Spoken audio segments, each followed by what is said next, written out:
예, 좀 쉬셨어요? 자, 업무 지역 범위 들어갑니다. 업무 지역 범위. 자, 아까 우리가 업무 범위는 겸업 범위 공부를 해야 되고 또 뭘 공부하라 했어요? 지역 범위 공부를 해야 되고 또 중개 대상, 무르 범위 이 세 가지를 놓고 공부한다 그랬죠? 그러면 지역 범위도 똑같아요. 법인 개공하고 또 공인 중개사인 개공하고 또 중개인 이 세 가지를 똑같이 놓고 공부를 합니다. 자, 법인 업무 지역은 어디냐? 전국이에요. 그러면 여러분들 천안에가 법인 주사무소가 있다 해도 전국에 있는 물건 중개할 수 있다 없다? 부산에 있는 물건, 대전에 있는 물건 다 중개할 수 있어요. 근데 이제 뭐가 문제냐? 분사무소가 문제죠. 법인은 방금 우리가 배울 때 분사무소를 설치할 수 있다 없다? 그러면 서북구에 있는 분사무소에서 대전에 있는 물건, 부산에 있는 물건, 서울에 있는 물건 중개할 수 있냐 이 말이에요. 분사무소에서요? 네, 분사무소에서. 안 될 것 같아요? 되고 안 되고 될 것 같답니다. 그래서 이제 저 다중이 된다고 했으니까 전국으로 할게요. 전국이에요, 전국. 이해되셨어요? 네. 아, 이 다수가 하면 그렇게 하면 돼. 강의 한번 해볼래? 되게 편해. 모르면 물어봐. 다중이 이해하면 그게 하면 돼. 전국? 그러면 결국 뭐냐면 법인은 전국에 있는 물건 다 중개할 수 있다 없다? 있다. 그거예요. 분사무소도 전국.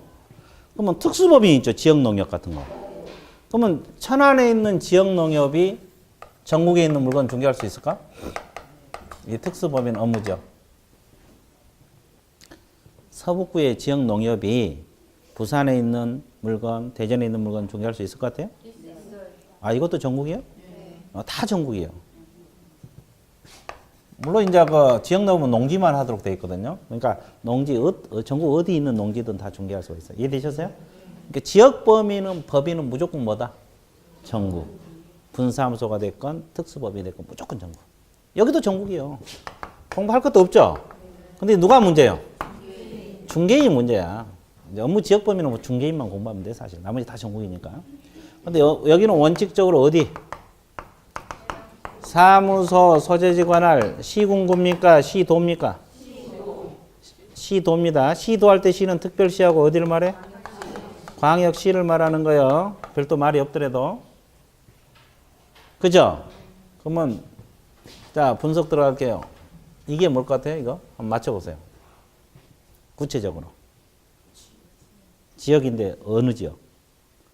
서북구입니다. 서북구. 그러면 여기다 중개인 사무소를 뒀어. 그러면 이분들 업무 지역은 어디까지? 시도란 말이 충청남도에 있는 물건 다 중개할 수가 있다 이런 뜻이에요. 서북구뿐만 아니라 충청남도에 있는 물건은 다 중개할 수가 있다 없다? 있다. 근데 이분들은 경력이 많아요, 적어요? 많죠. 30년이 다 넘었죠. 84년 이전이니까. 그렇죠? 그래서 이분들이 업무 지역을 넓힐 수 있는 방법이 있어. 어떻게 하면 넓혀? 몰라요? 자, 부동산 거래 정보망을 다음 주에 배워요. 부동산 사이트, 전산망을 말합니다. 이해되세요? 여기에 가입하면은, 여기 가입할 수 있죠? 그러면 이 사이트에 공개된 물건들이 있을 거 아니에요. 그럼 공개된 물건은 충남뿐만 아니라 부산에 있는 물건이 올라올 수도 있고, 대전에 있는 물건이 올라올 수도 있고, 서울에 있는 물건이 올라올 수도 있죠? 그러면 이 부산, 대전, 서울에 있는 물건도 중개할 수가 있다 없다? 있다는 거예요. 확대가 가능한 거예요. 예, 여기 가입해서 뜬 물건은 중개가 가능하다. 근데 여기에 공개되지 않는 물건은 중개할 수 있어 없어? 없어. 그래서 예외적으로 어디에 가입하면? 부동산 거래 정보망. 정보망에 가입하면은 확대 가능합니까? 네. 확대는 가능하되 전국으로 확대된다. 이 질문은 틀려. 정보망에 공개된 것만 관할 지역 밖에 있는 물건도 가능하다. 이렇게 공부를 해야만이 정확한 표현이 됩니다. 이해되셨어요? 자, 그러면 체크해 드릴게요. 137페이지 2번에서 법인 공인중개사인 개공 나와 있어요? 자, 양갈 1번 두 줄 밑줄거세요. 이 법상 업무 지역에 대한 제한이 없으므로 법인 공인중개사 개공 업무 지역은 어디? 전국. 전국 동그라미. 특수법인, 분사무소 이런 것도 전부 다 전국. 동그라미 쳤어요? 그 다음에 2번 보세요. 부칙 6조 2항에 규정에 따른 개공. 중개인을 말하죠. 동그라미 1번 세 줄 밑줄 그으세요. 부칙 6조 2항의 개공 업무 지역은 사무소가 소재하는 특방도 관할구역으로 하며 그 관할구역 안에 있는 중개 대상물에 한하여 중개할 수가 있다. 그 지문이 있어요? 없어요? 있죠. 근데 양가로 2번 예 규정이 있어요? 없어요? 있어요. 다만 세 줄 밑줄 그으세요. 부칙 6조 2항의 규정된 개공이 어디에 가입하고? 정보망에 가입하고 이를 이용하여 중개하는 경우에는 그렇게 표현을 했죠. 당해부터 가로로 묶었어요. 당해 정보망에 공개된 관할구역 외의 중개 대상 물까지 묶으세요. 가로로. 그 지문 그대로 숙지하세요. D페이지 하고 있어요. D페이지. 눈이 잘 안 보여? 그 D페이지 양가로 2번 예 하고 있죠. 그 동그라미 1번 세 줄 met적으세요. 그 당해부터 중개 대상물까지 가로로 묶었어요? 그 밑에다가 적어. 전국 확대 X라고 적으세요. 전국으로 확대된다. 그 지문은 틀려. 어디에 공개된 것만? 공개된 것만 충청남도 밖에 있는 물건, 관할지역 밖에 있는 물건이 가능하다. 근데 여기 공개되지 않는 것은 관할지역 밖에 있는 거 중개할 수 있다 없다? 없다. 그 말이야. 정확하게 해야 돼. 대충 해놓으면 우리 과목은 점수 안 나와. 거기에만 끄떡끄떡해갖고 우리 과목은 점수 안 나와요.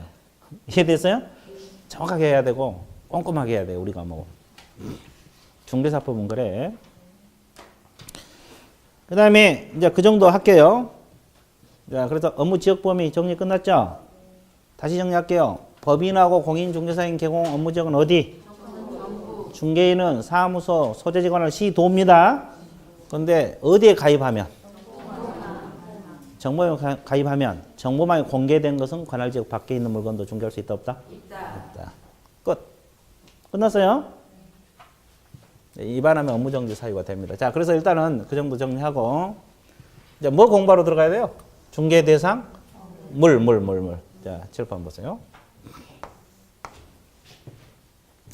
우리가 첫째 시간에 중개대상물 배웠죠? 중개대상물 뭐가 있어요? 토지, 건축물, 그 밖에 토지 정착물, 임목, 광업재단, 공장재단. 이것이 법에 규정된 법정 중개대상물 맞죠? 그럼 법정 중개대상물 6가지는 법인 개공이 중개할 수가 있어요? 없어요? 있죠? 그러면 공인중개사인 개공도 중개할 수 있겠어요? 없겠어요? 있겠죠? 그러면 중개인도 6가지 다 중개하느냐 이 문제예요 지금. 중개인도 6가지 다 중개할 수 있을 것 같아요? 위에 3가지만 할 수 있을 것 같아요? 다 할 수 있어? 예, 다 할 수 있다는 말이 나왔어. 여기는 어떤 거 4가지? 아, 재단만 빼고 임목까지 아주 좋았어요. 거기도 그렇게 생각하세요? 다 저기 다 그래. 거기도 다.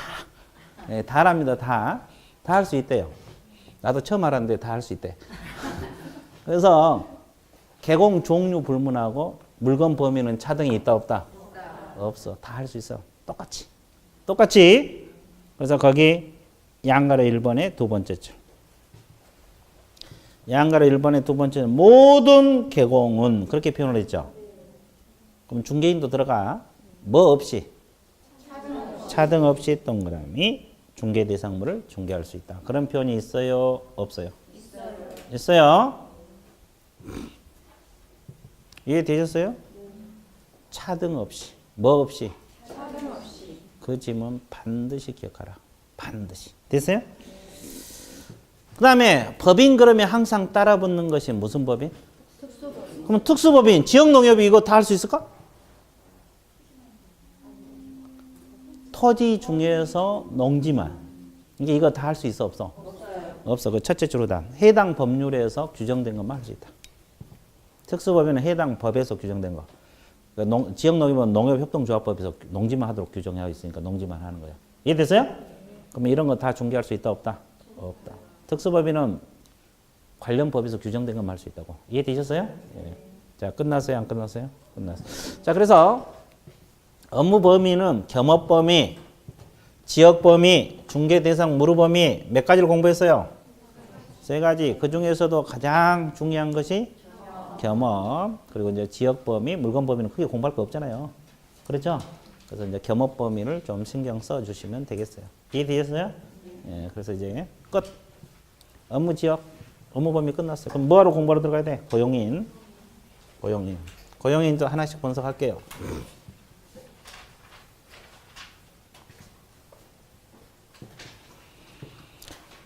자, 고용인 개념이 나와 있는데, 자, 3절, 개업공인중개사 고용이란 말이 있어요, 없어요? 있어요. 자, 칠판 보세요. 개업공인중개사 밑에 취업한 사람을 뭐라 그래요? 고용인. 통틀어서 고용인이라래. 자, 개업공인중개사 밑에 취업한 사람을 통틀어서 뭐라 그래? 고용인. 종류가 몇 가지? 소속공인중개사도 있고, 또 보조원. 이걸 통틀어서 포괄 개념이 고용인이요. 자, 종류가 몇 가지? 그러면 우리가 소공 개념 첫째 시간에 공부했고 보조원 개념 첫째 시간에 공부했죠. 그러면 개념 아는 대로 서술하시오. 소공 개념 아는 대로 서술하시오. 한번 써보세요. 이게 만약에 주관식이다 그러면 한번 써봐. 소공 개념을 쓰시오 그러면. 한번 써보세요. 첫째 시간에 안 배웠나? 네, 그 두 번째로 왔나? 좋아요. 이제 쓰라니까 고개만 뻑뻑 다 숙여. 자, 그럼 내가 써드릴게요. 개업공인중개사에 소속된 뭐로서? 공인중개사로서. 그 말은 자격증 가지고 취업했다는 소리죠. 중개 업무를 직접 수행할 수가 있다 없다? 있다. 중개 업무도 수행할 수 있고 보조 업무도 할 수 있습니까? 보조하는 자. 중개 보조는 공인중개사로서 공인중개사가 아닌 자로서 자격증 없죠? 중개 업무 해 못해? 계약서 못 써. 그리고 단순 업무를 보조하는 자. 보조하는 건 똑같죠? 이건 첫째 시간에 공부했던 거고, 그럼 오늘은 뭘 공부해야 되냐? 이걸 공부하는 거예요. 일단 고용인 개념은 두 가지, 포괄 개념이라는 거 알아두셔야 되고, 둘 공통점하고 차이점 공부하는 것이 지금 할 일이에요. 자, 공통점 차이점은 저 뒤에 나온 내용까지 다 포괄되어 있어요. 그래서 기본적인 것만 할게요. 자, 칠판 한번 봐주실래요? 자, 이 소공 보조는 개공이 반드시 고용에 써야 됩니까? 고용할 수 있어요. 할 수 있어요. 그래, 혼자 하신 분들도 많죠. 그래서 혼자 하신 분들 많아요. 그래서 혼자 문 닫아놓고 집 보러 갈 때는 문 닫아놓고 가고, 또 와서 전화 받고 혼자 앉아 있다가 또 어디 나갈 때는 문 닫아놓고 가고, 그렇게 혼자 하신 분도 있어. 그래서 이분들은 둬도 되고 안 둬도 돼요. 똑같아요. 보조원도 그렇고 소공도 그렇고. 그럼 고용인원 제한이 있겠어요? 둘 다 고용인원 제한이 없었어요. 지금은 없습니다. 과거에는 있었어요. 과거에는 소공은 얼마든지 두되 보조는 4명 이상 못 두게 돼 있어요. 그런 규정이 있었어요. 근데 이게 오래전에 폐지됐어요. 이게 지금은 보조인 됐건 소공이 됐건 10명이든 100명이든 고용해 쓸 수 있다 없다? 능력만 다 하면 얼마까지? 그다음에 또 하나, 이거 공통점. 또 공통점이 뭐냐? 소공이나 보조원을 고용할 때는 고용신고를 해야 되고, 고용관계가 종료되면 고용관계 무슨 신고? 종료 신고를 해야 돼. 고용했으면 무슨 신고? 고용신고. 고용관계 종료되면 종료신고. 그럼 고용신고는 언제까지 해야 될까요? 자, 한 바퀴 도신 분들, 11월 달에 도신 분들. 언제까지? 자, 기억이 없죠? 어차피 없을 거. 업무 개시 전까지. 자, 그냥 들어봐요. 업무 개시 전까지 고용신고하고 고용관계 종료는 10일 이내. 이내란 말은 사전이요, 사후? 자, 그만둔 다음에 며칠이네? 신고. 관청에다 신고해요. 등록관청에다 신고하는 거예요. 고용신고, 고용관계 종료. 이것도 공통점. 보조원도 고용신고, 고용관계 종료. 소공도 같이 해야 돼. 자, 그 다음에 우리가 첫째 시간에 결격사유 배웠죠? 둘 다 결격사유 있으면 돼? 안 되죠. 보조원도 뭐 파산 선고 받으면 안 되고 미성년자는 안 됩니다. 그래서 결격사유 없어야 된다는 것도 공통점이에요. 차이점. 둘 다 똑같아. 보조원도 없어야 되고 소공도 없어야 되고. 공통점. 그 외에도 몇 가지 더 있어요. 그건 나놓고 일단 아직 안 배웠으니까요. 그 다음에 차이점을 한번 짚어볼게요. 보조하는 것은 공통점이고 가장 근본적인 차이점이 자격증을 가지고 일하느냐 없이 일하느냐 이거 차이점이죠. 또 하나 서공은 중개 업무를 하고 보조는 해 못해. 그럼 중개 업무가 뭐예요? 직접 매수인에게 소재지, 면적 이런 거 설명할 수가 있다 없다. 그리고 나중에 이제 거래가 끝나면 확인 설명서 써줘야 되죠. 원래 이건 개공이도 할 일을 소공도 할 수가 있고 거래계약서, 거래계약서가 뭐예요? 매매계약서, 임대차 계약서 이런 걸 통틀어서 거래계약서를 해. 그러면 소공은 계약서를 쓸 수가 있어 없어? 있어요. 보조는 못해. 이거 다 차이점이야. 이해됐어요? 그죠? 원래 이건 개공이 할 일이거든요. 근데 소공도 할 수가 있어요. 근데 보조는 해 못해? 못해. 차이점. 그 다음에 이 두 가지는 쓰게 되면 밑에다가 인적사항 기재하고 서명 날인하죠. 그럼 날인할 때는 아무 인장이나 써야 돼요? 등록 인장만 써야 돼요? 관청에다 등록해 놓은 인장을 써야 돼. 그러니까 소공은 계약서를 쓰니까 인장, 등록, 의무가 있겠죠? 근데 보조는 의무 있어 없어?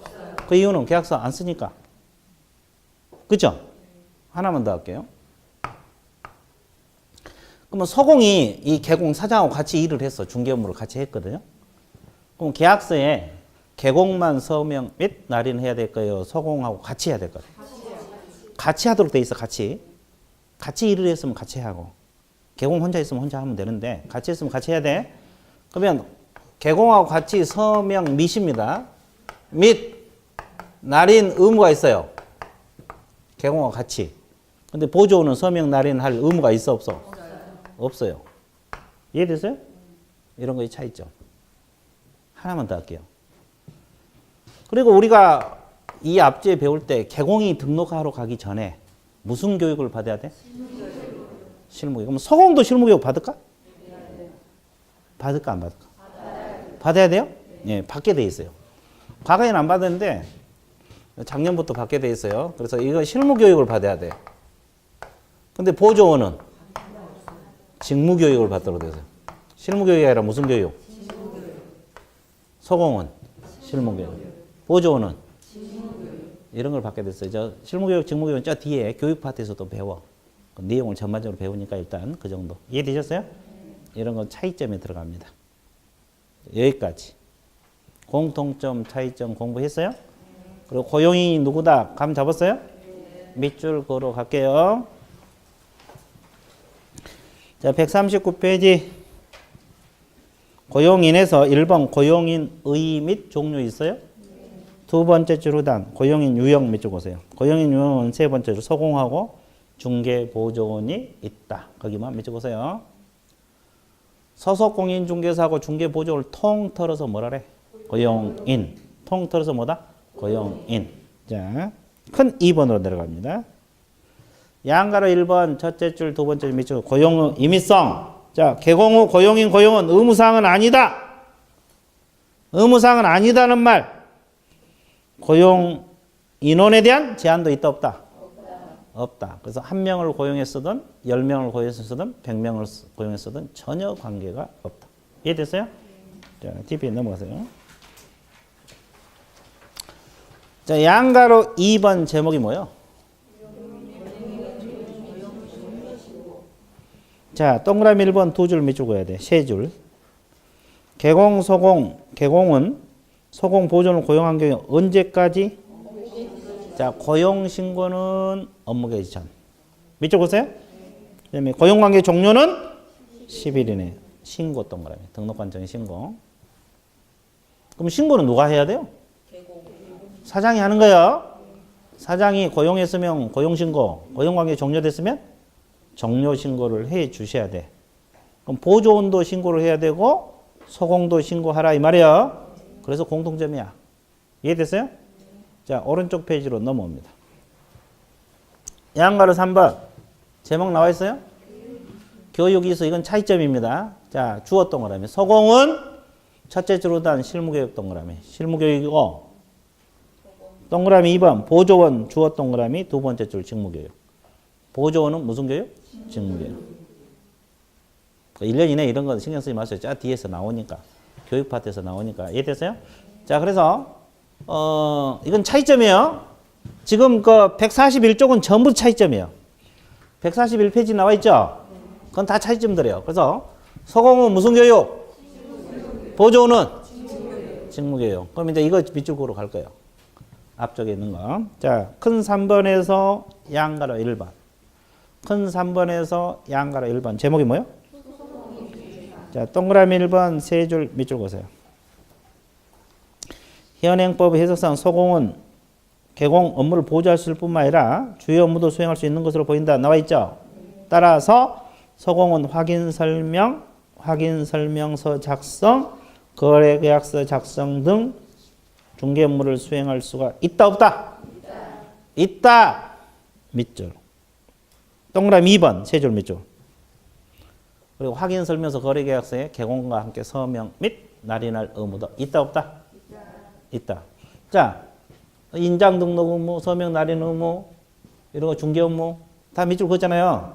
밑줄 긋어요? 그요. 나머지 놔놓고. 그 다음에 양가로 2번. 중개 보조원 나와 있어요?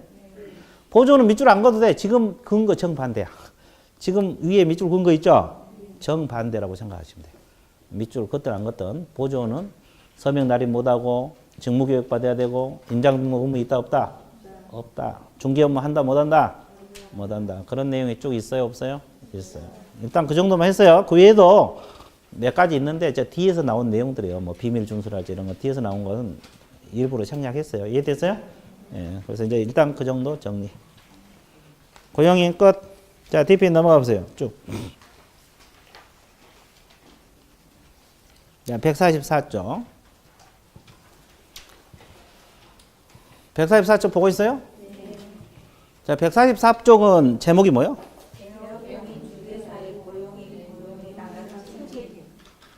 1번 제목이 뭐예요? DP에 넘겨서 2번이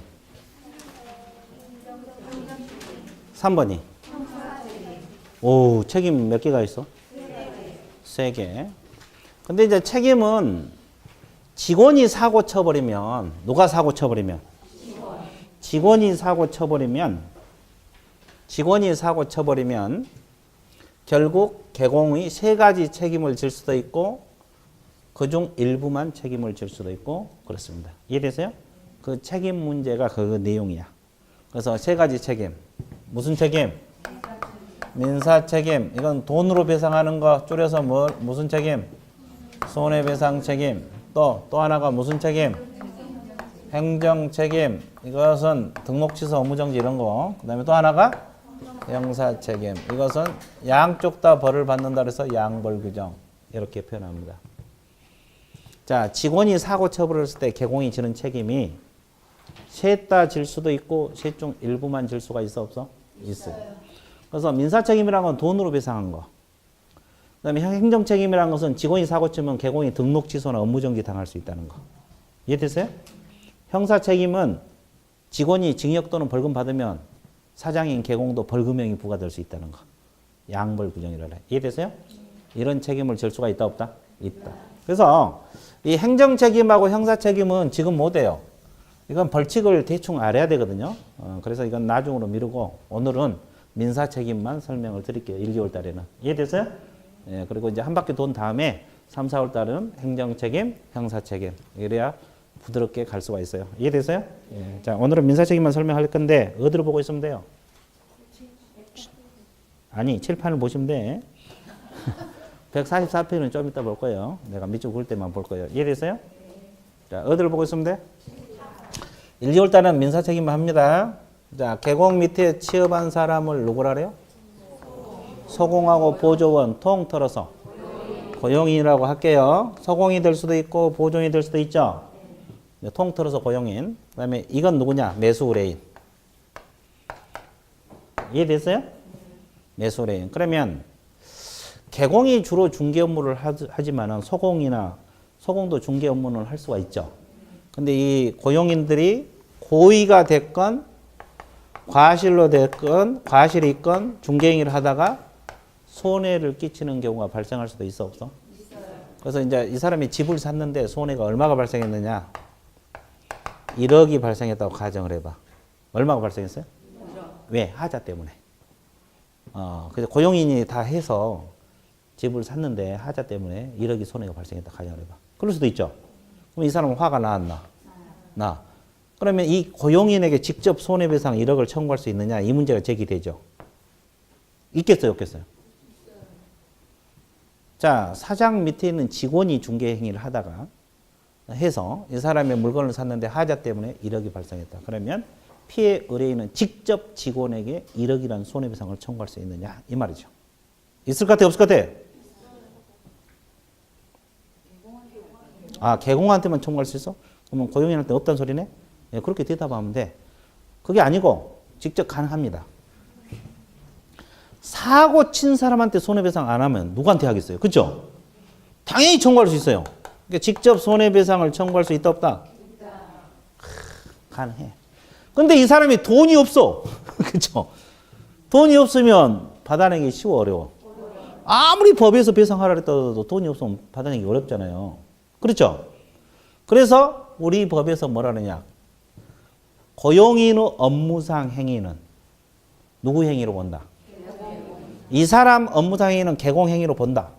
그러니까 이 사람이 잘못한 건 똑같다 이 말이야. 무슨 행위는? 업무상 행위만. 모든 행위가 아니라 업무상 행위만. 중개 업무. 업무는 중개 업무상. 이해되세요?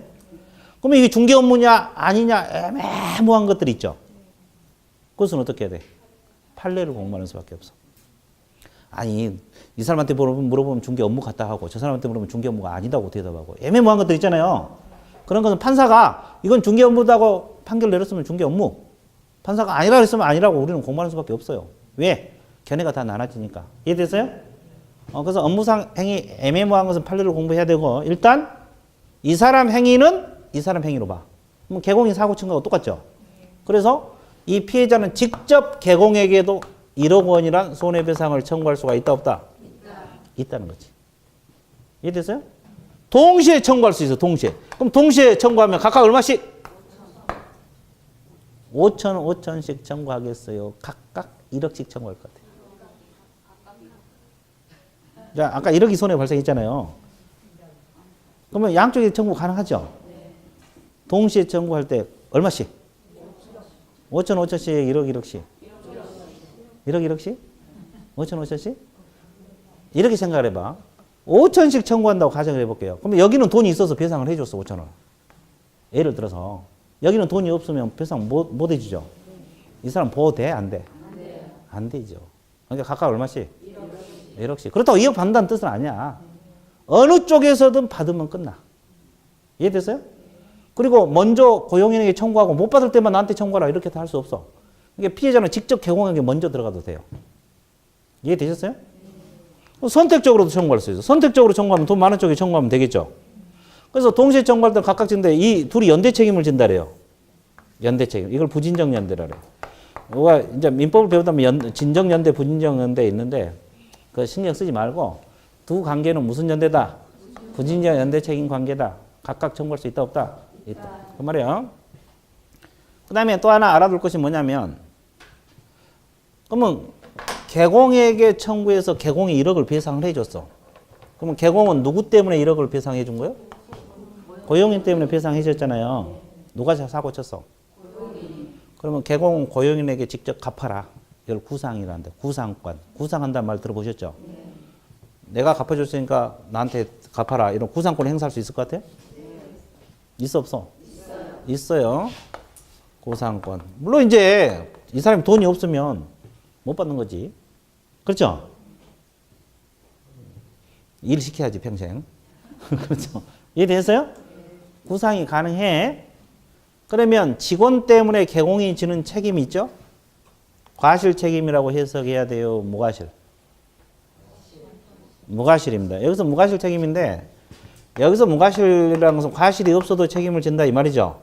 근데 여기서 무과실은 감독상 무과실이에요. 그 말은 뭐냐면 개공이 아무리 관리 감독을 잘 했더라도 사고 터지면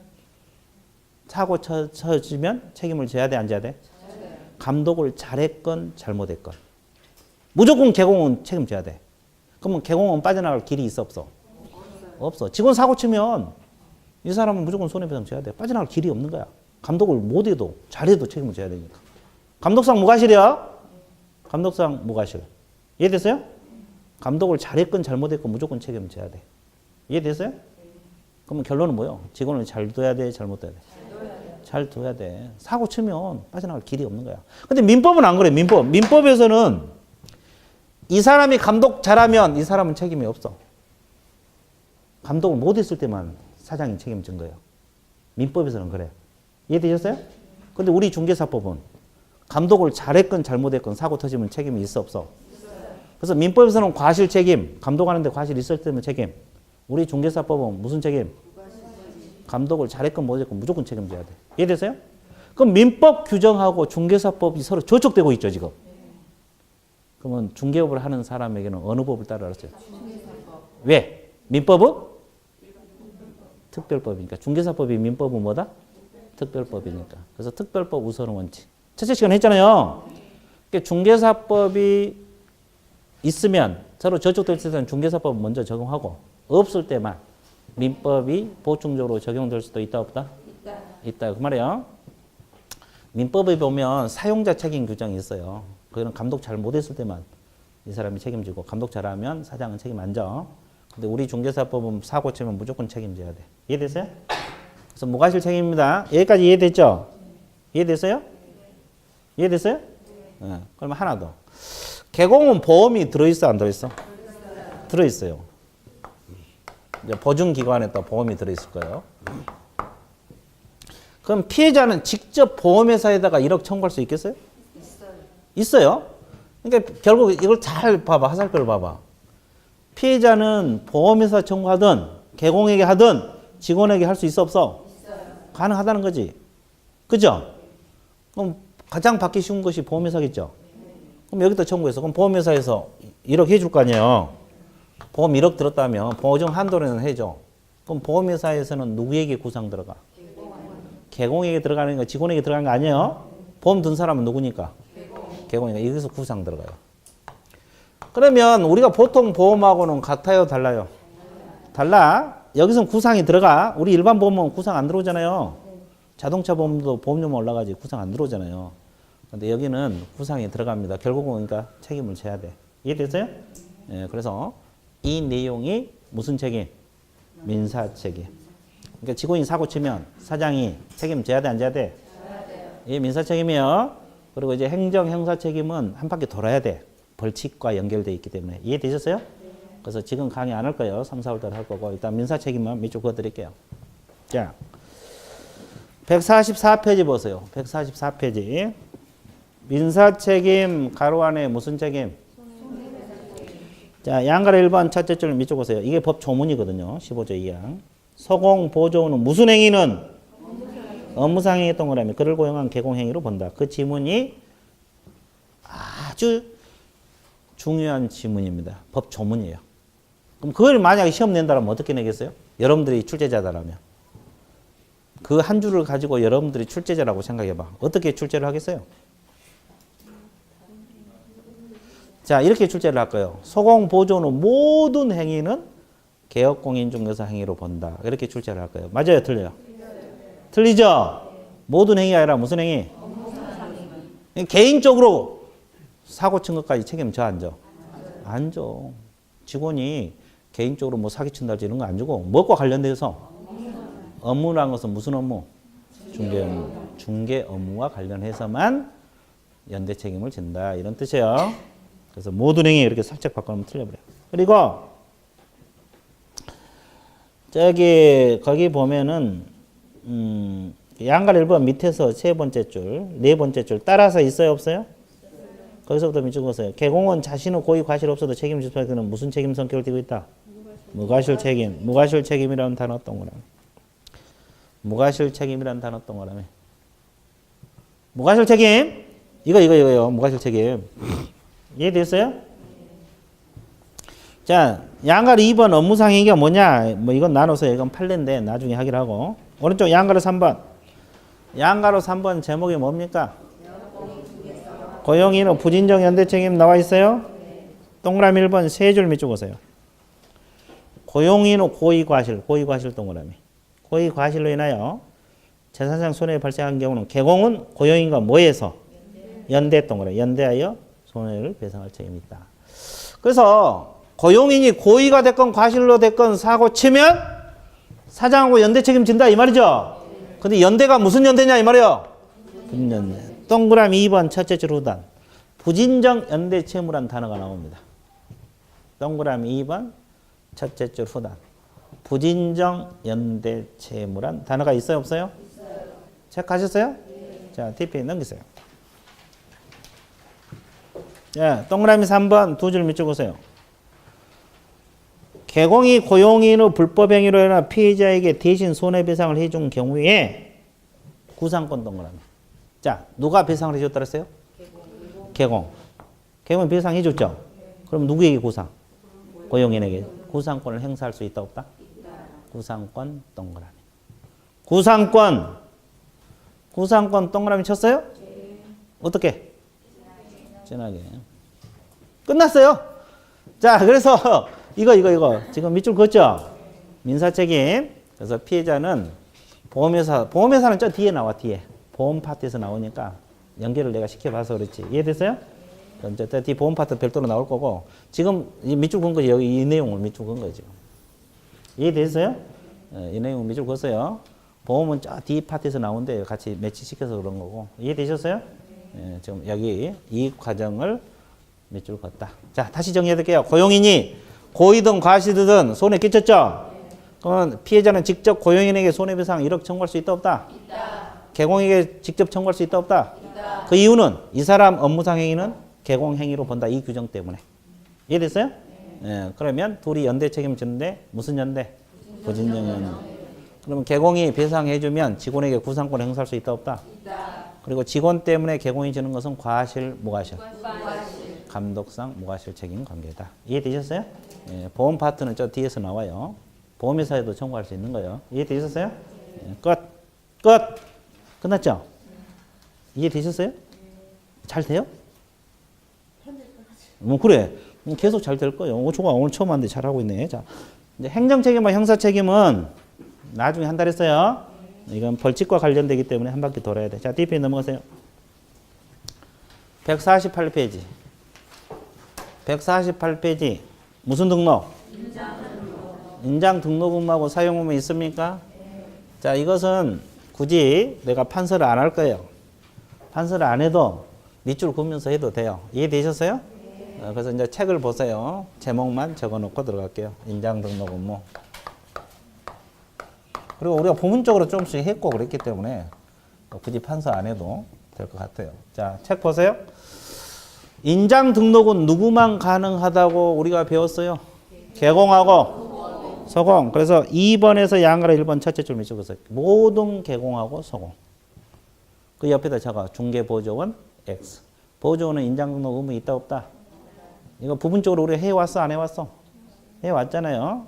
밑줄 그시고 보조원은 인장 등록 의무가 없고 양가로 2번 인장 등록 시기 이 앞주에서 언제까지?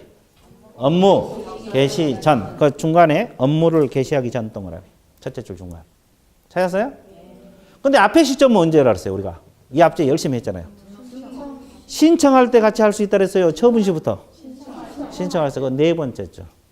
다만 개공은 인장 등록은 개설 등록 신청할 때 할 수 있고 소공은 고용 신고할 때 할 수도 있다 없다? 있다. 그 질문 체크하세요. 앞에 시점.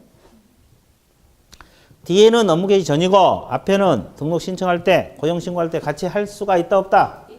있다. 그 질문 체크하셨어요? 예, 끝. 자, 오른쪽 페이지 어떤 인장을 등록을 해야 되느냐 이 말이죠. 등록한 인장 나와 있죠. 개인 개공하고 소공은 개인 개공이라는 것은 공인중개사인 개공하고 중개인을 말하는 거고 소공도 인장 등록하라 그랬죠. 세 번째 줄부터 적었어요. 가족관계 등록부 찾았어요? 주민등록부에 기재된 성명 동그라미.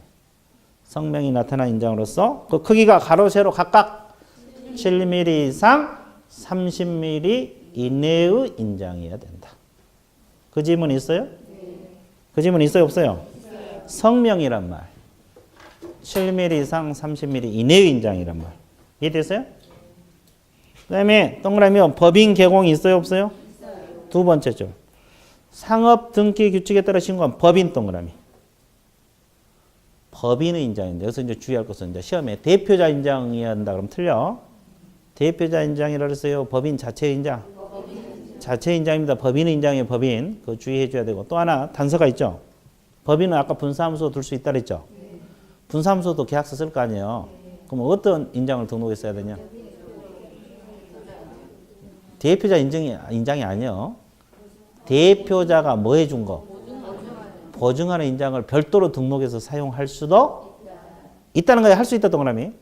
그 말은 두 가지 방법이 있다는 거예요. 법인 인장을 갖다 써도 되고 이해됐어요? 법인 대표자가 보증해주는 인장을 별도로 등록해서 사용할 수도 있다 없다? 두 가지 방법이 가능해. 그러면 주로 어떤 인장을 보증해 주겠어요? 대표자가. 아니 대표자가 보증해주는 인장을 별도로 등록해서 쓸 수 있다 그랬잖아요. 주로 책임자. 분사함수는 대장이 책임자잖아요. 그럼 법인 대표자가 책임자 보증을 해줘. 책임자 인장을. 그러면 그 책임자 인장을 별도로 등록해서 사용할 수가 있다 없다? 그 소리야. 대표자 인장을 등록한다는 뜻이 아니라 대표자가 뭐 해주는 거? 보증하는 인장을 별도로 등록해서 사용할 수도 그런 뜻이에요.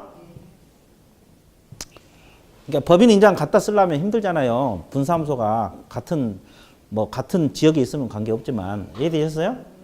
뭐 서울에가 주사무소가 있고 분사무소가 천안에 있으면 서울까지 가서 법인 인장 갖다 쓰기 어렵잖아요. 그러니까 이제 대표자가 보증을 해줘. 책임자 인장을. 이해됐어요? 그러면 그 인장을 별도로 등록해서 사용할 수도 있다 없다? 이해되셨어요? 그 말이에요. 자, 그 다음에 양가로 4번. 어디다 등록을 해요? 첫째 줄은 개설 등록관청. 그러면 등록관청이 어디요? 시장군수구청장이죠? 그럼 여러분들 어디 있다가? 서북구청장. 서북구청장이 등록관청이잖아요. 서북구에다 사무소 뒀다면 서북구청장에다 인장 등록하는 거예요. 근데 분사무소는 어디다 인장 등록해야 돼? 분사무소 쓸 인장은? 주된 사무소 그 밑에 밑줄보세요. 자, 주된 사무소 등록관청. 자, 오늘 배운 거 정리해 드릴게요. 분사무소 설치 신고는 어디다 한다? 주된 사무소. 분사무소 이전 신고는? 분사무소 인장 등록은? 그렇지. 이게 분사무소는 95%가 다 주된 사무소 가는 거야. 분사무소 나오면 무조건 어디로 가면 돼? 100%는 아니에요. 95%는 그래. 이해되세요? 그러니까 모르면 무조건 주된 사무소로 가면 돼. 그죠? 거기 밑줄. 그 다음에 양가로 5번. 그럼 인장을 등록할 때 어떻게 해야 되냐? 방법이 나와 있죠. 직접 인장을 가지고 구청에 가야 돼? 인장 들고 가서 등록하냐고.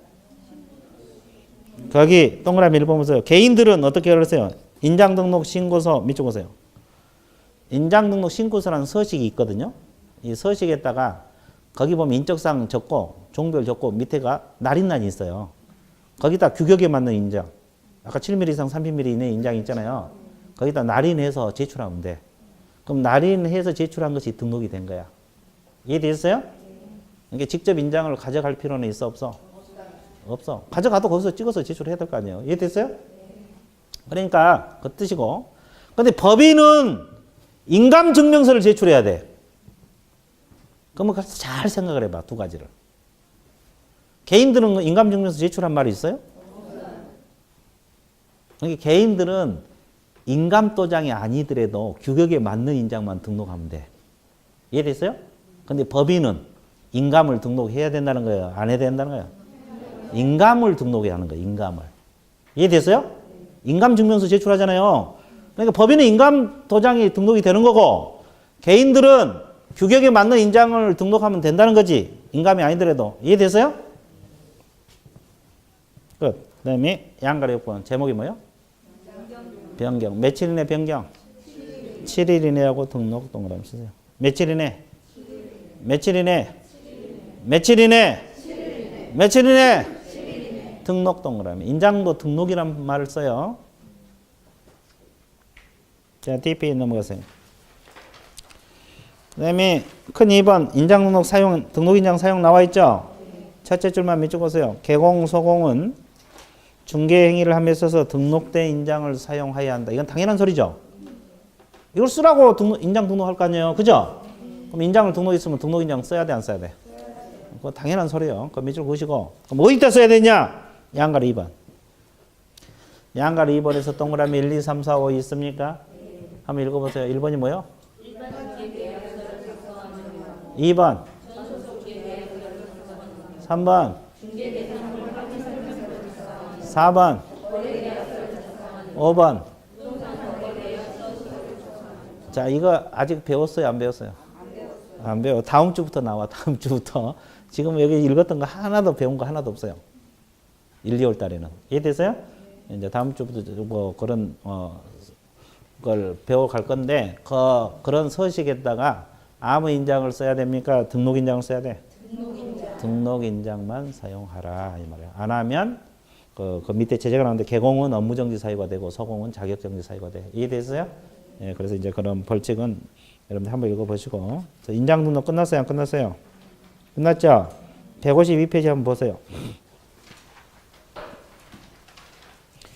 자, 방금 우리가 152페이지를 보라 그랬어요.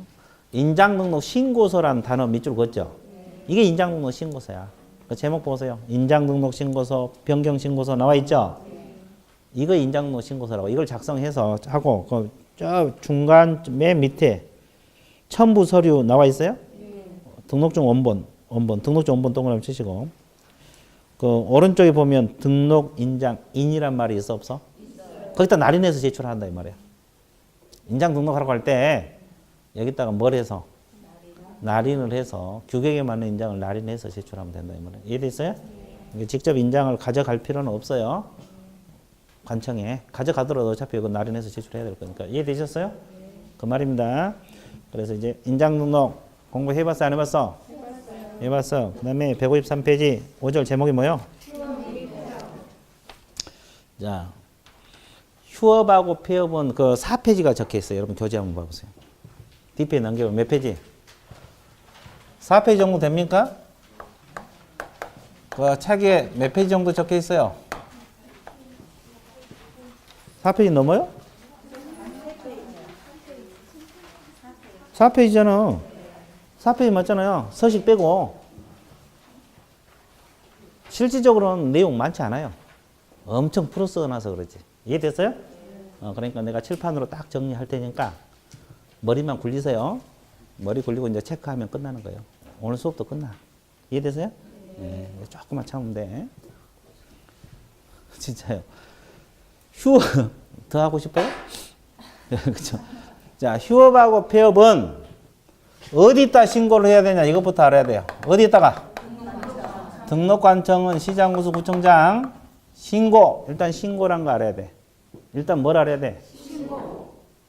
등록관청 신고. 그러면 중개받다가 휴업할 수 있죠. 몇 개월 휴업할 때만 신고해야 되냐? 3월 이상이 아니라 초과. 여기서 신경 쓸 건 초과입니다. 3월이야. 몇 번 들으면 다 알아. 근데 이제 시험에 3개월 이상 그러면 틀려버려. 3개월 이상입니까? 초과입니까? 초과는 3월이 들어가 안 들어가? 안 들어가. 이상은? 들어갑니다. 여기다 신경을 써야 돼요. 그러면 3개월까지 휴업할 때는 신고 안 하고 휴업하면 돼. 그냥 문 닫고 휴업하면 돼. 근데 3개월 넘어서면 신고하고 휴업하라 이 말이에요. 이해됐어요? 관청에다 신고하고 휴업하라. 그리고 중개받다가 그만둘 수도 있죠. 폐업도 가능하죠. 이때도 신고하라. 언제까지? 미리. 미리란 말은 사후신고란 거예요. 사전신고. 그래, 우리 중개사법에서 가장 빠른 기간이 미리, 즉시, 지체 없이 이렇게 나간다고 했죠. 지체 없이 오늘 세 군데나 배웠고. 자, 미리하고 즉시는 여기서 나옵니다. 휴피업 파트에서 나올 거예요. 그럼 아까 우리가 사무소 이전은 10일 이내에 신고하라 그랬죠? 그건 사전 신고예요, 사후 신고? 휴피업은? 사전 신고예요, 사전 신고. 같은 신고라도 이렇게 차이가 있어. 미리 신고를 합니다. 그러면 이 휴업하거나 폐업 신고할 때는 그냥 합니까? 등록증 첨부해서 해야 돼. 등록증 반납을 하게 돼 있어요. 그럼 원본을 반납할까? 4번을 반납할까? 원본을 반납합니다. 생각하세요. 4번 반납하면 의미가 없죠? 일 못하게 하려고 지금 반납하는 건데. 그죠? 그죠? 여기까지 이해되셨어요? 그러면 이때 방문 신고하는 게 원칙이겠죠? 근데 요즘에 인터넷 발달됐잖아요. 전자문서 될까? 휴업하거나 폐업할 때 사무소에 앉아서 그냥 휴업 신고 탁 해버릴까? 컴퓨터로? 안 될 것 같아요? 왜 안 될 것 같아요? 아, 원본을 반납해야 되니까? 갖다 줘야 되니까? 아주 좋았어요. 그래서 전자문서 안 된다고 법에서 규정을 하고 있어요. 그러면 전자문서 안 된다는 걸 전자문서 먼스 X란 말을 써요. 그렇죠? 전자문서 먼스 X. 이해됐어요? 자, 그 다음에 또 칠판 보세요. 휴업 기간은 몇 개월을 초과할 수 없냐? 6개월을 초과할 수 없다. 이거는 3개월이 아니에요. 그러면 휴업 기간은 최대 몇 개월까지? 6개월까지 가능하다는 거예요. 근데 여러분들 보세요. 쉬다 보니까 너무 재밌는 거야. 그렇죠? 근데 6개월까지 못 하죠. 근데 부득이한 사유가 있으면 7개월 할 수 있어요. 8개월도 할 수 있고. 무슨 사유가 있으면? 사유. 그럼 부득이한 사유가 뭐겠어요? 질병으로 인한 요양, 징집으로 인한 뭐다? 입영, 치학. 그러면 이에 준하는 사유. 이런 경우는 7개월, 8개월 휴업 가능하다, 불가능하다? 가능합니다. 이런 사유가 없으면 6개월까지. 그걸 안 하면 이런 사유가 없는데 6개월 넘어서면 이제 제재를 받게 돼 있어. 이해됐어요? 그러면 휴업했다가 변경 가능해요? 휴업 기간 변경이 가능합니다. 변경도 신고입니다.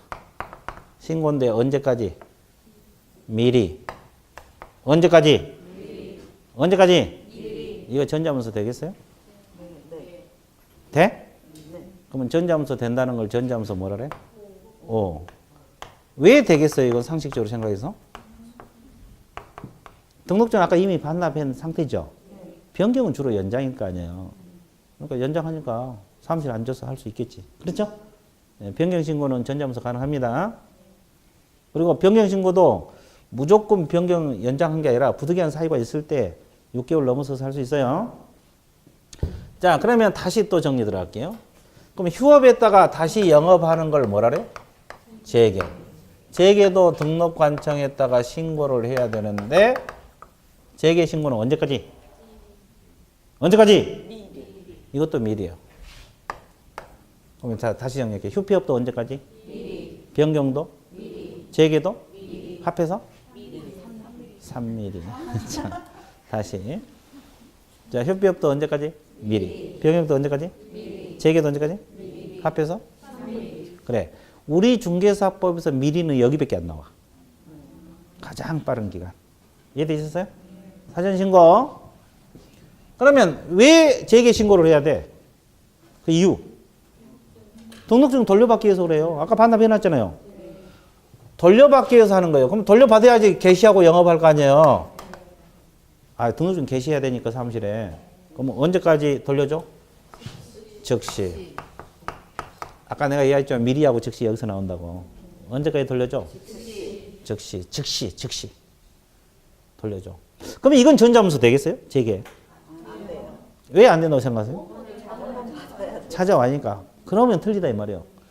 법에서 된다고 했어요. 법에서 된다니까 알아서 보내주겠죠 뭐. 이게 자주 틀려. 가져와야 되니까 이 생각을 가지니까. 그래서 법에서 안 되는 것은 휴폐업만 안 돼. 그러니까 재개 신고는 전자문서 된다고 규정을 하고 있어요. 이해되셨어요? 가져와야 되니까 이 생각 가져버리면 이제 안 돼. 틀리게 되는 거예요. 우리가 그 공부할 때 그잖아요. 이제 잊어먹잖아요. 배운 거 잊어먹잖아요.